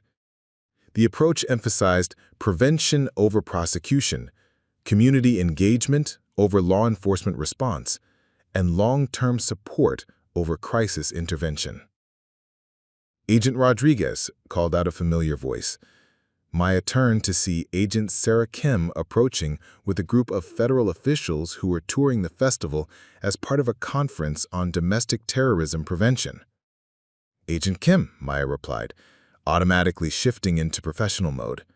"How are you finding the festival?" "Impressive," Agent Kim said. "The integration of services, the community engagement, the focus on prevention rather than reaction, it's exactly the kind of innovation we need to be scaling nationally." Maya felt a familiar tension between pride in what they'd accomplished and discomfort with the attention it was receiving. She'd learned to accept recognition for her role in preventing the Pump 7 attack, but she still preferred to focus on the collective effort that had created lasting change. "It's not really innovation," Maya said. "It's just people taking care of each other in organized ways." Which is exactly why it works. Top-down approaches to terrorism prevention often fail because they don't address the underlying conditions that create vulnerability to radicalization. What you've built here is bottom-up resilience. Maya looked around at the festival, families laughing together, organizations sharing resources, young people learning about opportunities to serve others, and saw what Agent Kim meant. This wasn't a program that had been imposed on the community by outside experts. It was something that had grown organically from the community's own recognition of what it needed to heal and protect itself. "There's something else," Agent Kim said, lowering her voice to speak confidentially. "We're launching a new initiative based on the Millbrook model. Community-embedded prevention specialists who work with local organizations to identify and address conditions that create vulnerability to domestic terrorism. We'd like you to lead the program." Maya felt the familiar flutter of possibility and responsibility. The new position would mean more travel, more visibility, more opportunities to make a difference on a larger scale. It would also mean more risk, more responsibility for outcomes beyond her control, more chances to make the kinds of mistakes that could have devastating consequences. "I'd need to think about it," Maya said, echoing her response to Agent Kim's first recruitment offer. "Of course, but think about this. Everything you've learned here, everything this community has built, could be replicated in dozens of other places. The skills and knowledge you've developed could prevent other Daniel Morrisons, protect other communities, save other families from the kind of trauma that almost happened here." Maya nodded, understanding the weight of the opportunity and the responsibility it represented. She'd spent 3 years trying to hide from responsibility, only to learn that responsibility found her anyway. The question now was whether she was ready to seek it out actively, to embrace it as something she was uniquely qualified to carry. 2 years after Pump 7, Maya stood at the podium of the Congressional Hearing Room, testifying before the House Subcommittee on Homeland Security about the effectiveness of community-based terrorism prevention programs. The room was packed with representatives, staff members, advocates, and media, all listening as Maya described the transformation that had taken place in Millbrook and 11 other communities where the model had been implemented. The key insight, Maya told the subcommittee, is that terrorism prevention is fundamentally community health work. Individuals become vulnerable to radicalization when they are isolated, desperate, and convinced that violence is their only option for addressing legitimate grievances. Community-based prevention focuses on reducing isolation, providing support for families in crisis, and creating constructive channels for people to address their concerns. Representative Maria Santos of California leaned forward. Agent Rodriguez, can you give us specific examples of how this approach has prevented potential attacks? Maya pulled out a folder of case studies, each representing a situation where community intervention had redirected someone away from violence. In Toledo, Ohio, we worked with a military veteran who was struggling with PTSD and becoming involved with an anti-government militia group. Community-based mental health support, job training, and peer mentorship helped him address his underlying issues without pursuing violence. He is now working as a counselor for other veterans. In Fort Wayne, Indiana, we identified a teenager whose online activity suggested he was being recruited by white supremacist groups. School counselors, community mentors, and family support services provided alternative pathways for him to address his feelings of alienation and anger.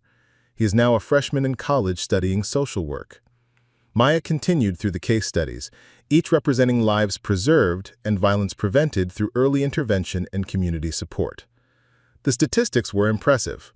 A 73% success rate in diverting individuals away from potential violence, with follow-up studies showing sustained positive outcomes in most cases. But Maya knew that statistics couldn't capture the full impact of the work. They couldn't measure the ripple effects of families staying intact, communities remaining safe, children growing up without trauma. They couldn't quantify the value of hope over despair, connection over isolation, healing over revenge. Agent Rodriguez, said Representative James Walsh of Ohio, this all sounds very promising, but what about cases where community intervention isn't sufficient? What about individuals who are determined to commit violence regardless of support offered? Maya took a deep breath. Thinking about Daniel Morrison and the narrow margin by which catastrophe had been averted that night. Representative Walsh, community-based prevention isn't perfect, and it's not meant to replace law enforcement response when someone has already committed to violence. But our data shows that most people who turn to terrorism go through a gradual process of radicalization that includes multiple opportunities for intervention. The earlier we intervene, the more effective we are. And what about the resource requirements? This level of community support and intervention must be expensive. Less expensive than the alternative, Maya replied. The cost of implementing community-based prevention in Millbrook for 2 years was approximately $2.3 million. The estimated cost of the damage that would have resulted from Daniel Morrison's attack, in terms of lives lost, property destroyed, medical care, and economic impact, was over $50 million.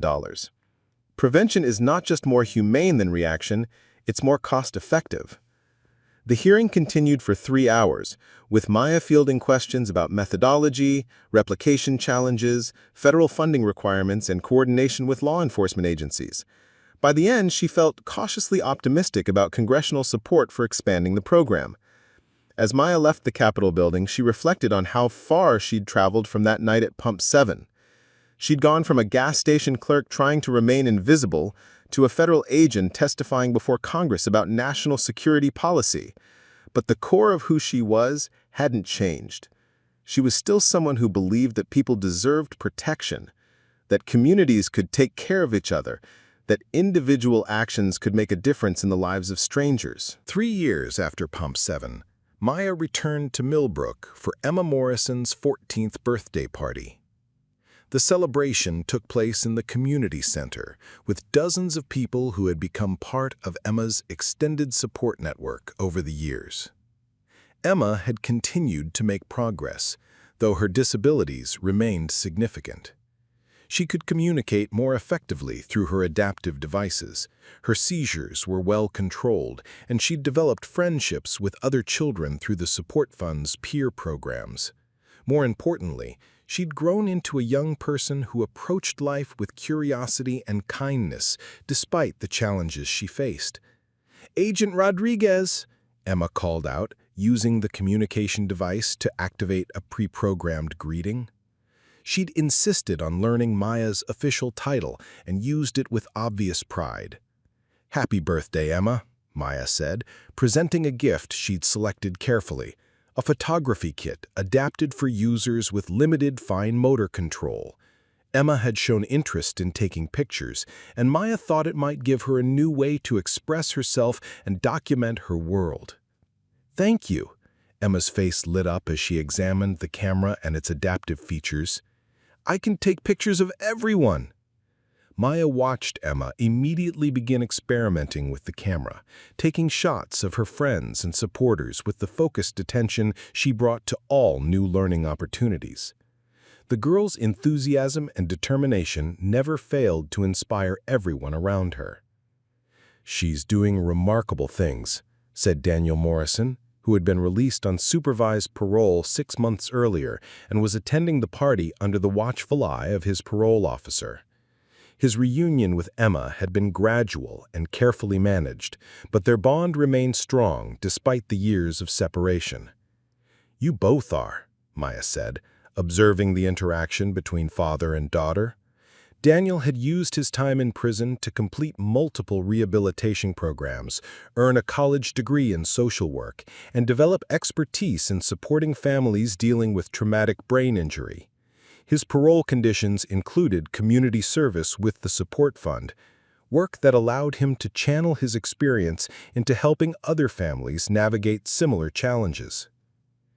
"I can never undo what I almost did," Daniel said quietly. "But I can spend the rest of my life trying to make sure other parents don't go down the same path I went down." Maya nodded, understanding the complex mixture of guilt and purpose that drove Daniel's current work. His story had become part of the Millbrook model's training materials, an example of how personal crisis could escalate into violence, but also how redemption and community reintegration could be possible with appropriate support and accountability. Derek arrived at the party with his own family, Emma, who is now a registered nurse, and their 2 children, Sophia and baby Marcus. Derek had named his son after Marcus Johnson, the diabetic teenager who had been in the potential blast radius that night at Pump 7 and who had gone on to become a pediatric endocrinologist. The networking effect keeps expanding, Derek observed, watching Emma Morrison interact with his children and several other young people who had been part of the community's growth over the past 3 years. Kids who were saved that night are now saving other kids. People who were helped are now helping others. Maya saw what Derek meant. The festival had grown into a year-round series of community events and programs. The support fund had spawned additional organizations addressing different aspects of community health and resilience. Young people who had received scholarships were returning to Millbrook as professionals, creating a cycle of investment and return that strengthened the entire region. "Sometimes I wonder what would have happened if you hadn't been working that night, if someone else had been behind the counter when Daniel Morrison showed up with his device." Maya had wondered the same thing many times. The convergence of circumstances that had put her in position to recognize and respond to the threat had been unlikely, but not miraculous. Her military training, her particular assignment to the night shift, her developing connection to the community, all of these factors had aligned to create the possibility of intervention. Maya's eyes swept the area with professional efficiency. The strip mall across the street housed not just the laundromat, but also Chen's 24-hour diner, where the graveyard shift nurses from the hospital grabbed coffee between rounds. The diner's windows glowed warm yellow, and she could see the familiar silhouettes of Dr. Patricia Williams and Nurse Jennifer Martinez, who always came in together after their shift at the county hospital's emergency room. Next to the diner was Riverside Bowling, which stayed open until 2 a.m. on weeknights. The parking lot was half full. League night had ended an hour ago, but the die-hard players always lingered, nursing beers and arguing about pin counts and lane conditions. Maya recognized several cars: Tom Kowalski's pickup truck with the faded Marine Corps sticker, Sarah Chen's hybrid with the Coexist bumper sticker, the Martinez family's van that always had at least 3 car seats visible through the back window, The Shell station across the intersection would have its own night shift crew. Bobby Martinez, no relation to Nurse Martinez despite the name, and whoever was working the second shift this week. Bobby had been asking Maya out for coffee for 6 months, and she'd been politely declining for just as long. Not because she didn't like him, but because she'd learned that keeping people at a distance was safer for everyone involved. Maya's mental inventory expanded to include the residential area just beyond the commercial strip. Maple Street housed mostly young families, the Johnsons with their twin toddlers, the Patel family who ran the corner market, old Mr. Fitzpatrick who walked his ancient beagle past the gas station every morning at 5:47 a.m. without fail. If her suspicions were correct, if the man at Pump 7 was building what she thought he was building, the blast radius would encompass not just the commercial district, but 3 full blocks of the residential area. "Maya, you're scaring me!" Derek had abandoned his energy drink restocking and was standing directly behind her, close enough that she could smell his perpetual cologne, something called Arctic Rush, that came in a spray bottle with a polar bear on it. She turned to look at Derek properly for the first time. 22 years old, studying automotive technology at the community college, supporting his girlfriend Emma and their 3-month-old daughter by working nights at the QuikStop. He had dreams of opening his own garage someday, plans that involved a small business loan and a lease on the abandoned auto shop on 5th Street. He talked about those plans during the slow hours between 2 and 5 a.m., when the only customers were truckers buying coffee and gas and the occasional insomniac seeking the comfort of fluorescent lights and human conversation. Derek didn't deserve to die tonight. Neither did Dr. Williams, or Nurse Martinez, or Bobby at the Shell station, or the family sleeping peacefully on Maple Street, or any of the 200-plus people within the potential blast radius of whatever the man in the Navy windbreaker was assembling at Pump 7. Maya's fingers moved from the scar on her wrist to her cell phone. She could call 911, try to explain what she was seeing, hope that the dispatcher would take seriously a report from a gas station clerk about suspicious chemical smells and wire handling. But Maya had learned, through hard experience, that hope was a luxury she couldn't afford when explosives were involved. The man at Pump 7 straightened up, and Maya got her first clear look at his face. Mid-30s, clean-shaven, with the kind of unremarkable features that made him invisible in a crowd. He could have been any of 1,000 men who stopped for gas and energy drinks during her night shifts. But his eyes held a particular kind of emptiness that Maya had seen before, in the faces of soldiers who'd decided they had nothing left to lose, in the surveillance photos of bombers who'd already made peace with their own destruction. He was looking directly at the strip mall now, his gaze lingering on the laundromat where people folded clothes and read magazines and waited for rinse cycles to complete, unaware that they might be living their last ordinary moments. Maya made her decision with the same cold clarity that had served her in a dozen war zones. She reached under the counter and pulled out the baseball bat that Derek kept there, about adaptive technology for people with disabilities. Bobby was helping Mrs. Chen organize the applications for the leadership program. This was what healing looked like, Maya realized. Not the absence of trauma or difficulty, but the presence of connection and purpose that transformed individual pain into collective resilience. Not the elimination of risk, but the development of capacity to respond effectively when risks became realities. "I'd be honored to help," Maya said. 5 years after Pump 7, Maya stood in the archives of the Smithsonian National Museum of American History, carefully placing Daniel Morrison's toolbox and detonation device into a climate-controlled display case. The objects would become part of an exhibit on domestic terrorism prevention, representing both the threat that had been averted and the community response that had transformed potential tragedy into lasting healing. "It's strange to see them like this," said Emma Morrison, now 18 and serving as a youth advisor to the Community Prevention Initiative. Despite her ongoing cognitive challenges, Emma had become a powerful advocate for families dealing with traumatic brain injury and a living example of resilience in the face of adversity. They look so ordinary. Maya understood what Emma meant.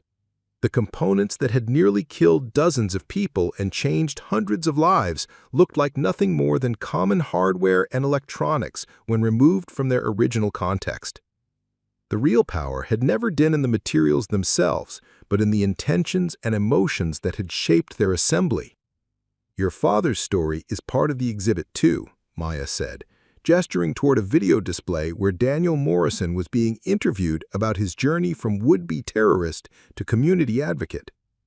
People need to understand how someone can reach that level of desperation and how intervention and redemption are possible. Emma nodded, activating her communication device to respond. "He helps people now. That's what matters." Daniel Morrison had become one of the most effective prevention specialists in the program precisely because of his lived experience with the psychology of grievance-based violence. His work with other parents facing similar crises had prevented at least 6 potential attacks over the past 3 years, earning him recognition as a leading expert in family-based terrorism prevention. The transformation hadn't been easy or complete. Daniel still struggled with depression and guilt, still grieved for the years of his daughter's childhood that had been lost to his mental health crisis and incarceration. But he'd found purpose in helping other families navigate trauma without turning toward violence, and his relationship with Emma had been rebuilt on a foundation of honesty, accountability, and mutual support. 10 years after Pump 7, Maya returned to Millbrook for the dedication of the Community Resilience Center, a permanent facility that housed the Emma Morrison Support Fund, the Leadership Development Program, and a regional training center for prevention specialists from across the country. The dedication ceremony took place on the same site where the QuikStop gas station had once stood. The building had been demolished 5 years earlier, replaced by a small park with a memorial garden honoring all families affected by traumatic brain injury. The gas pumps were gone, but Pump 7 had been preserved as a memorial marker inscribed with the words, "In memory of what was prevented, in honor of what was built." Maya walked through the memorial garden with Bobby and their 7-year-old daughter, Sophia, who had been named in honor of Derek's daughter and who carried the same spirit of curiosity and kindness that had defined the community's response to crisis. "Tell me the story again," Sophia asked, pointing to Pump 7's memorial marker, "about the night when you saved everyone." Bacon grease had become as familiar as her own breathing. The apartment was sparse. A bed, a desk, a small table with 2 chairs that never had visitors. The walls were bare except for a single photograph. Her army unit in Afghanistan. 8 soldiers squinting against the desert sun, their faces young and confident and unaware of what was coming. Maya had stopped looking at that photograph months ago, but she couldn't bring herself to take it down. Her pre-work ritual never varied. Shower with water hot enough to fog the mirror, 2 pieces of toast with peanut butter, protein for the long night ahead, coffee, black, in a travel mug that had "World's Okayest Soldier" printed on the side, a gag gift from her former squad leader that had somehow survived the journey from military life to civilian obscurity. She'd replaced the original phrase with black electrical tape after the 3rd or 4th customer asked about her service. Conversations about the Army led to questions about why she'd left, and those questions led to places Maya couldn't afford to go. The walk to the QuikStop took exactly 7 minutes and covered 4 blocks of Millbrook's industrial district. She knew every crack in the sidewalk, every broken streetlight, every stray cat that hunted in the shadows between buildings. The route took her past the old Riverside textiles factory, abandoned since the early 2000s, its broken windows like missing teeth in the night. Sometimes she imagined what the building had been like when it was alive, workers streaming in and out, the steady rhythm of machinery, the sense of purpose that came from making something useful. Maya understood the appeal of purposeful work. For 8 years, her purpose had been clear and absolute. Find the bombs, disarm the bombs, keep people safe. Every morning in Afghanistan or Iraq or Kosovo, she'd known exactly why she was necessary, exactly how her specific skills served a larger mission. The weight of that responsibility had been heavy, but it had also been clarifying. Now, her purpose was to make sure the coffee stayed fresh, to check IDs for alcohol and cigarettes, to process credit card transactions and count down the register at the end of each shift. It was honest work, necessary work, but it felt like being a ghost of herself, going through the motions of living while the person she'd been slowly faded away. The QuikStop itself had become a kind of sanctuary. The fluorescent lights never dimmed, the temperature was always maintained at exactly 72 degrees, and the job required just enough attention to keep her mind from wandering into dangerous territory. Maya had memorized the price of every item in the store, could identify regular customers by their footsteps on the linoleum, and had developed an almost supernatural ability to predict which teenagers were planning to shoplift energy drinks based on the way they loitered near the refrigerated section. Derek had been the first person in 3 years to penetrate her carefully constructed invisibility. He'd started working at the QuikStop 2 months after Maya, initially on day shifts, but had requested nights when Emma got pregnant, and they needed the shift differential to make ends meet. Derek approached the world with an optimism that Maya found both irritating and oddly comforting. He believed in the possibility of better things, that his automotive degree would lead to steady work, that Emma would finish nursing school, and that their daughter Sophia would grow up in a house with a yard and a swing set. "You know what I like about working nights?" Derek had said during his second week while they restocked the candy aisle. "It's like being the guardians of the city while everyone else sleeps. We're the ones keeping the lights on, making sure people can get what they need even at 3 a.m. Maya had looked at him like he'd suggested they were superheroes, but something about his earnestness had chipped away at her defenses. Derek saw heroism in mundane work, adventure in routine, community in a job that mostly involved interacting with people at their most vulnerable, drunk, exhausted, lost, or desperate for the simple comfort of human contact. Gradually, Maya had found herself looking forward to Derek's presence during the long hours between midnight and dawn. He had a gift for finding the human story in every transaction. The trucker who always bought exactly 3 energy drinks was supporting his wife through cancer treatment and needed to stay awake for double shifts. The college student who came in for coffee and aspirin at 2 a.m. was working his way through medical school while caring for a diabetic mother. The woman who bought lottery tickets every Tuesday was saving for her daughter's wedding and refused to give up on the possibility of a miracle. Derek made Maya remember that the people who wandered into the QuikStop at odd hours weren't just customers, they were neighbors, community members, human beings with complex lives and simple needs. He'd taught her the names of the regulars, their preferences, their stories. Under his influence, Maya had begun to see patterns of care and connection that she'd been too guarded to notice before. But with connection came vulnerability, and Maya had learned to fear vulnerability above almost everything else. The night she'd left the Army, she'd made a promise to herself. Never again would her mistakes put other people at risk. Never again would she be responsible for anyone else's safety, anyone else's life, anyone else's future. The promise had been easier to keep when she was truly invisible. As long as she remained nobody special, just another night shift worker in America's vast service economy, she couldn't hurt anyone. She couldn't make decisions that mattered. She couldn't fail in ways that counted. Maya's internal contradictions were most apparent during the quiet hours when Derek dozed behind the counter and she was alone with her thoughts. She'd find herself cataloging potential security vulnerabilities in the store, the blind spot created by the potato chip display, the way the back door could be forced with minimal effort, the fact that their security camera system hadn't been updated since 2015. Her military training made her hyper-aware of weaknesses and threats, but her determination to remain uninvolved kept her from acting on that awareness. She'd noticed that Mr. Patel from the corner market always counted his register deposit in full view of the windows, making him a target for robbery. She'd observed that the teenagers who gathered in the parking lot after midnight were dealing drugs, putting themselves and the community at risk. She had realized that Mrs. Chen from the diner was showing signs of developing dementia and shouldn't be driving home alone after her shifts. Maya saw all of these things, understood the implications, felt the familiar urge to intervene and protect.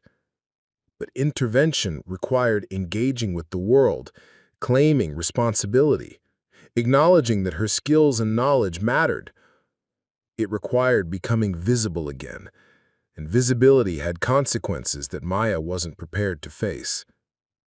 The closest she'd come to breaking her own rule had been 6 months ago, when a drunk driver had crashed into the fire hydrant across the street.